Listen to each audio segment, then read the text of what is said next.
Good morning, and thank you so much for joining us. Thank you so much for joining us once again for our monthly Fund It Fast chat. I'm Rochelle Thomas, Energy Manager with the San Joaquin Valley Clean Energy Organization. Keep looking out for us every second Tuesday of the month as we work to bring you valuable financing and project information. For this month's Fast Chat, we would like to focus on energy service providers and lease purchase agreements, or ESPs and LPAs for short. You really can't talk about one without the other. And I know you might be thinking, I already know a thing or two about this stuff already, but we're going to focus on these items from a cost benefit and opportunity cost perspective and how these tools can be used to help you achieve your energy goals. So before I dive in, just a little bit of housekeeping. Please be aware that your microphones have all been muted upon joining the call. If you have any questions at all at any point during the presentation, go ahead and submit them using your chat box. We'll designate some time at the end to discuss your questions. And if for any reason we don't get to your question, please keep an eye out for our follow-up email. That email will include responses to any unanswered questions, a link to the recording of this presentation, as well as links to any other resources we might discuss during the call. So now that we've got that out of the way, let's talk about some of the benefits of utilizing energy service providers and lease purchase agreements. So I'm sure everyone's noticed that utility incentives are getting smaller and smaller, and sometimes they're just plain disappearing. That trend is very likely to continue. As a result of this, energy service providers and performance contracting is becoming a more and more popular route to energy savings. So much so that we're beginning to see IOU programs start to look more and more like performance contracts offered by energy service providers. Some examples of this are PG&E's Public Sector Performance-Based Retrofit Program and Southern California Edison's HOPS program. We've actually discussed these programs in more depth in previous Fast Chats. I encourage you to go check out the recording on our website. In Fast Chat number 5, we discussed the JoulSmart Managed Energy Program, and in Fast Chat number 13, we discussed PG&E's Public Sector Performance-Based Retrofit Program. Say that 3 times fast. As a side note, Southern California Edison's HOPS program is pretty similar to PG&E's Public Sector Performance-Based Retrofit Program, just as a side note. So these programs are designed to guarantee their calculated savings. So what does that mean to you? Well, it means that the energy services provider will stand by the project. So if the project doesn't yield the amount of savings that were originally projected, the energy service provider will work with you to make adjustments to make sure that you achieve what was promised. The other thing that means to you is that funding to pay for equipment is drawn from dollars you've already earmarked in your budget for utility expenses. So this is possible because once the project is implemented, your utility expenses will be reduced. Now for today's Fast Chat, we're actually going to laser focus on one of the most important pieces of this performance-based energy model, and that's the lease purchase agreement. So what is that anyway? It's actually a financing vehicle for the purchase of equipment without a lot of the drawbacks of taking on traditional debt like bonds or loans. A lease purchase agreement functions like an installment purchase agreement, much more so than it does a lease or a rental agreement. The main difference between the two is that the assumption is that the lessee, that's the person receiving the equipment, will take over ownership of the asset at the end of the term. So why not just do a traditional loan? Well, when I spoke about drawbacks, I'm referring to a couple of different things. One is the difficulty of getting internal approval from decision makers to take out a loan. And I'm sure some of you have had experience with this already. The reason for that is due to the fact that having a quote unquote long term debt obligation on the organization's balance sheet, it can affect the organization's ability to do other things. For instance, obtaining financing for other projects, because long term debt can sometimes negatively affect an organization's credit rating. Long-term debt obligations and fixed assets have to be repaid from an agency or an organization's capital budget funds. So some examples of fixed assets include things like buildings, furniture, energy equipment, vehicles, things like that. So when proposing capital budget dollars to fund energy efficiency projects, those projects often have to compete with sometimes a whole laundry list of other much higher priority projects. And this causes energy efficiency projects to be delayed. Um, Sometimes it seems like our decision makers don't always understand how delaying these projects costs the agency money, but we're going to talk about that a little bit more in just a moment. How exactly is a lease purchase agreement better? So one of the most important ways an LPA is better than traditional financing is that it's not actually recorded as long-term debt on the balance sheet. This is due to non-appropriation language often written into the agreement. So this language establishes that the repayment of the LPA is funded from the organization's current operating budget, not capital budget. And if it's set up correctly, the repayment funds are generated from energy savings. Your operating budget doesn't go up because the funds for the lease payment are generated from energy savings. Also, if for some reason future funds are not appropriated, the equipment is returned to the lender and the obligation to repay is terminated at the end of the current operating cycle with no obligation to future budgets. So there's a lot less risk involved for the agency. So what kinds of things, like what kinds of assets can be lease purchased, if you will? Well, basically anything you can dream up can be lease purchased. Vehicles, energy equipment, even real property, schools, hospitals, courthouses.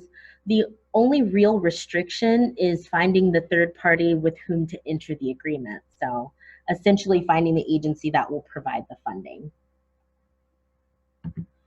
Some other benefits are tax-exempt lease purchase agreements. So this is actually a pretty big deal. Contrary to taxable commercial lease purchase agreements, tax-exempt LPAs have much lower interest rates, particularly when you take into account that the dollars paid to interest is exempt from federal income tax for public sector entities. So oftentimes the interest rate is even lower because you're paying with tax-free money. Who's considered a public sector agency? I would assume everybody on this call, state and local governments, school districts, public utility districts, special districts, and 501c3s. So now you might be asking, when does it make sense to do an LPA? So anytime the projected energy savings is going to be greater than the cost of the equipment plus financing is when it makes sense. Also, if you have a credible energy services provider that will guarantee the savings, so that's key, is the guarantee of the savings. If there is any question about the credibility of an energy services provider, please always remember that it doesn't hurt to just ask. I would highly recommend you start by reaching out to your utility account representative. It's their job to help you navigate energy projects. Also, reach out to us, the SJV CEO. Just a bit of a side note here, we work very closely with other organizations that are similar to us all over the state. So we use that network of partners to find information and acquire references on different contractors. We hope that you'll do both of those things before you sign any agreement or start with any project.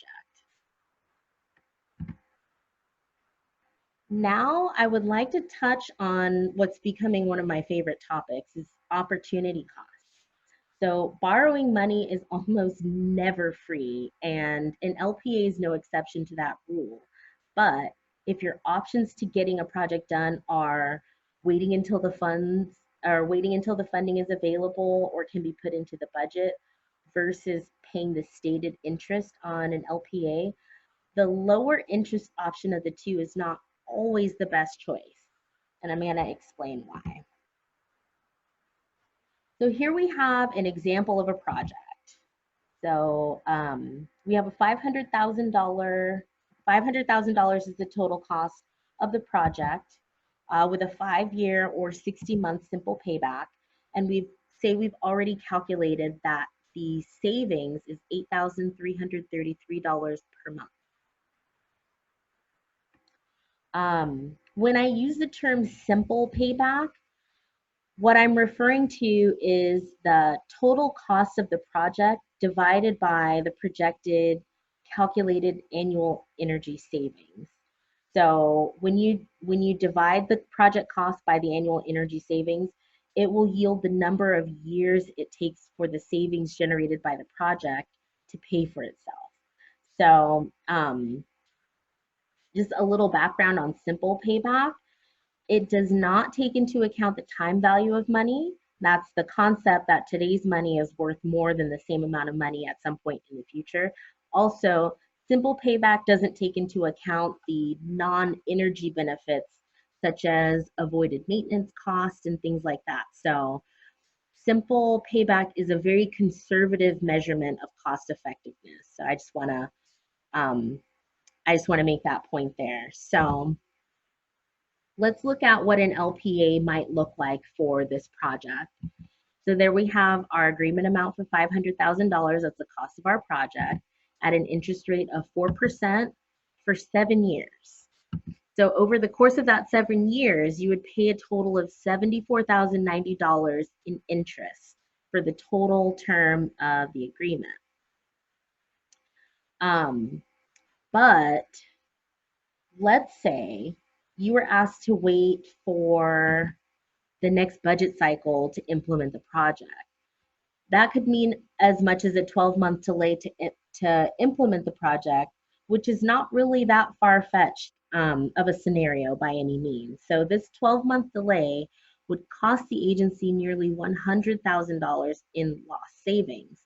So I just took the $8,333 and divided it by the 12 months in the year. It's just about $100,000.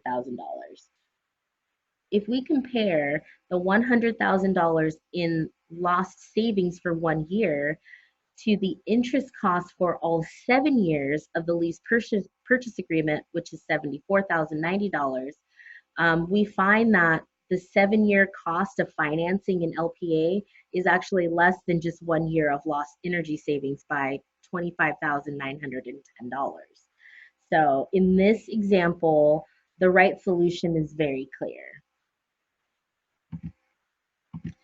So I'll leave you with a few things to keep in mind. The lesser and or no interest options are not always better. This fact changes with each project because each project is completely different. Any delay in implementation will always be costly. So the best time to do a project once it's identified is now or yesterday. When weighing your options, take into account the net interest costs. That's the cost of borrowing the money, and the cost of delay and lost energy savings. Also, I would like to point out there are tons of tools available out there to help you with this. Energy Star has a lot of tools that'll help you make decisions and calculations. I've listed a couple here. The cash flow opportunity calculator helps you determine the best financing scenarios. So you can enter some pretty basic metrics about your project. and funding options. And this tool will help you make the best decision between the different options you have. And also the Energy Star Performance Contracting Best Practices Manual. That's pretty self-explanatory. There's some really good information in there about best practices. However, I share this information with you with a big caveat. There really is a wealth of information on the Energy Star website, and it's easy to get lost down the black hole. I know from experience because I've done it myself. But we're here to help you navigate those options. So please reach out with any questions. Okay, we've made it to the questions part of our call. Please take a minute and submit any questions you have using your fast chat. I mean, using your group chat. I'm getting my chats mixed up here. While you do that, I just want to mention a couple of things. Much of what we discussed this morning can be found on Energy Star's website. This information specifically came from a paper that addresses energy services providers and lease purchase agreements if you would like to do some more research on your own.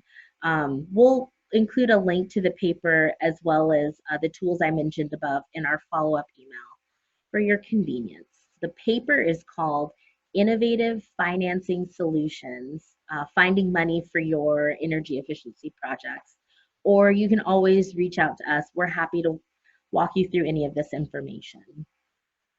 I'm gonna check my chat box here really quickly, see if we have any questions. Oops.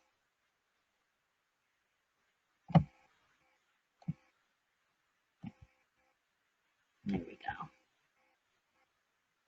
I don't see any questions in the chat box, so I'll go ahead and wrap us up here.